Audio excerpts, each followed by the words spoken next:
Hi, I'm Aga from Cybersport, and today I'm joined by Wunder from Fnatic, no longer McDonald's employee. Hello, Yeah. Wunder. Hello, hello. Congratulations on locking top 3 at Worlds. It was good to see you on the Rift again. How does it feel to be back in the LEC after that long break? I mean, it feels good to be back.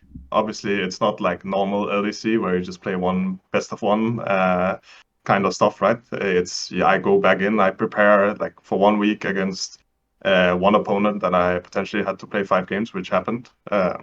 So it's like a little bit different. It's I get thrown right into the mix with people who have been prepared and like, or at least trying to prepare for this moment for the past 3 months. Whereas until, well, 8 days ago, I didn't even know that, actually 7 days ago, I didn't even know that I was going to be playing. I got the call that, which initially I thought I was going to be playing. They wanted me to play already against XL. And I actually told them, no, I don't want to play against XL. It's like I can't play with like 1 day of preparation. There's no way I'm going to do that. But then they wanted me to play against just BDS. And I said, okay, I mean, with 1 week, I think I can get to a level where I'm at least not going to be a liability, like as if they were going to sub in some random guy that has never played on stage before. I think I can perform better than this. So yeah, that's why I decided to do it. Yeah, that's what I wanted to ask about. If you hesitate much when Fnatic approached you, or did you immediately agree to rejoin them? Can you tell me what was in your head then? I mean, yeah, I can be honest with you. Like, I hesitated a lot. Even after coming to Berlin and agreeing with it, I was always like battling a little bit. Was this actually the right choice? I mean, because in the end, this is also my career, right? I was pretty sure I was gonna get a team going into next year, but let's say I get completely demolished all games. This is not gonna look good for me, you know. Even though maybe some people will give me the benefit of the doubt that yeah, I mean, of course, like this guy comes in with no practice. Of course, like I have a little bit of more of like an underdog, like not as much pressure on me, but at the same time, if I play like I have never played the game before, compared to these guys who play on stage for the past 5 months, 6 months now, where I haven't played, then it's not gonna look good on me, right? And that will also decrease my chances of finding a team for next year, which I was pretty confident in doing. So there's been like a lot of back and forth.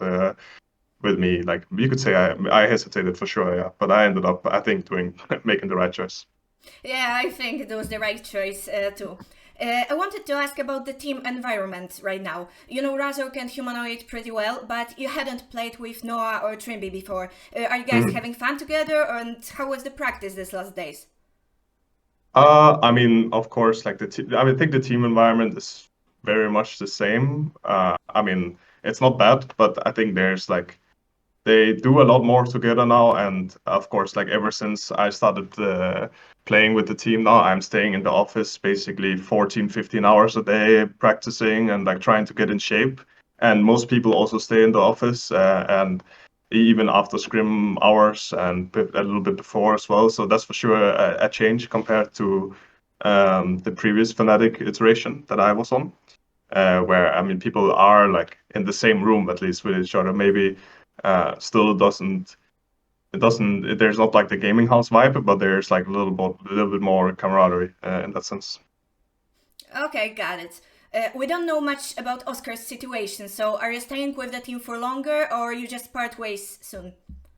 Right now, the only thing I know is that I'm only allowed to play as long as Oscar physically can't play, which of course right now you can see if you look at his hand, he just did surgery, and of course like a couple of days after surgery, there's just no way that you play, right. Um, so right now the plan is that I play in France, and then basically, I mean, then the season is in theory over. There's going to be a long break until Worlds, and then I mean, I hope for them that they can get their main roster back together, right? Of course, like I will play for them. Most likely, we'll have to figure a lot of things out. But right now, I was contacted only to play, well, basically this playoffs, and then in case they need me again, we will have me and Fnatic. I will have to talk with a lot of people, and we will figure things out hopefully in the end. But yeah, I mean, I think it's a pretty safe bet to say that Oscar will play come Worlds, but who knows? Okay, that seems complicated a bit. So let's focus on right here, right now, and talk about today's series for a while. The games weren't the cleanest, but in the end, a win is a win. So did you feel like BDS surprised you with something, or it was exactly what you expected? It was more or less what I expected. I mean, I was preparing mainly for, well, of course, I was preparing for the entire team, but like the most important part is getting ready in my individual lane, so I don't just, I mean, I can actually play the game after laning phase is over, right? And yeah, I think Adam played pretty much what we expected. The game, like, I think it was good for us that like we stuck with the Renekton, because I misplayed the first game I played Renekton against Jax. I misplayed and I got dove, and we won on it because I think they picked champs that were not good into our comp. Like for example, Jackson, that comp really sucks. Of course, it doesn't suck if he is good in lane, but it shouldn't have been as good as it was, and still they lost the game with it. So we were really confident that we could just run it back over and over. And I think BDS's team is not really a team that they want to play like the Renekton matchups, either Adam on Renekton or Adam with Darius or Olaf or everything like that against Renekton, right? So it was pretty easy to prepare for as kind of like a new player, new old player coming in and having a short time to prepare for him, yeah. Sadly, we didn't get to see you in the top lane today. Yeah. Was the matchup against Adam something personal for you, or it was just a matchup? I mean, no matchup really has ever been personal for me. Of course, there are players that I get along with, but when I play against them, it's like I play against any other player. I don't really think there's players that I really like I don't get along with. I think there's players that have done like some questionable things that have been like criticized by the community, but I don't have like any personal beef with anything, right? And that's Adam included. So yeah, I mean, it's just like any other matchup.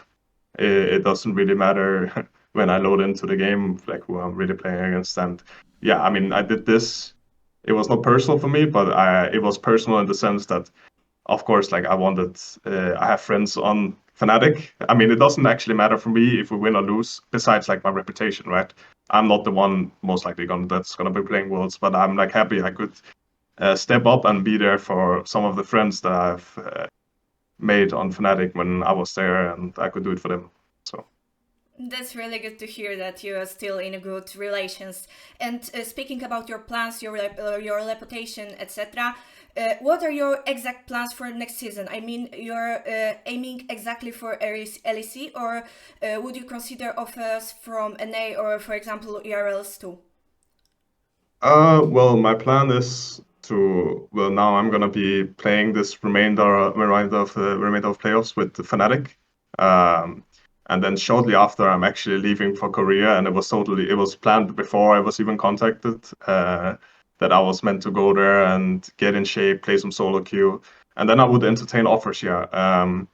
It's too early to say right now what's gonna happen. A lot of teams are still like in the run for it, and are still like scrambling and making their rosters and all this kind of stuff. So for me right now, I can't say for sure what's gonna happen. I will primarily look for LEC because this is like where, well, I like it here, and also I feel like America has taken it's getting like progressively worse and worse when it comes to like, well, also how much. I mean, it's not like it was once before where like NA pays way more and all this, so they don't even have like that factor. I feel like pulling for them. I think the NA teams, they are. It's like always an option for me to go to NA. I will always keep it in mind, and I think there are good teams to join in NA. Like a lot of the top teams, they are like when you join them, you can be on par with European teams. But besides that, I think I mainly look at LEC, and yeah, for ERLs, I'm not so sure. I think LEC is like the main focus, and if I can't go LEC, then my career is like kind of over, I feel like, and then maybe it's like a coaching gig or like something like this. But yeah, my main focus is LEC, but also NA is an option, yeah. I think we all hope we could see you playing in LEC next season. So Yep. I have one last question. Your prediction for G2 versus Mad Lions series with the exact score and reason. Yeah, I mean, I think G2 will win. I don't actually know like what role they really have an edge in. Like Mad Lions, I think G2 is just probably better on every position. And then I think what Mad Lions was good at in playoffs is usually just, I mean, when I watched the series against like Excel, and like usually when I looked at it before I even went, like now I'm on Fnatic, right, for this playoffs. But when I looked at it before, like they were really good at punishing teams like Fnatic and Excel actually, who like are really strong early game teams. They get good leads, but then they kind of lose their minds. And I think Mad Lions is a team that is good at like punishing people that lose their minds, and they're good at like crawling their way back into the game. But I don't think this will work against G2. I think it might work one game because G2 also can lose their head sometimes, but they are generally way better at just playing the game at every single like stage of the game. So G2 3-1? Yeah, actually I will say 3-0. I will say 3-0 as my prediction. Okay, so that would be all from me. Thank you so much for your time and good luck next week. Thank you very much. Thank you. Bye bye. Bye.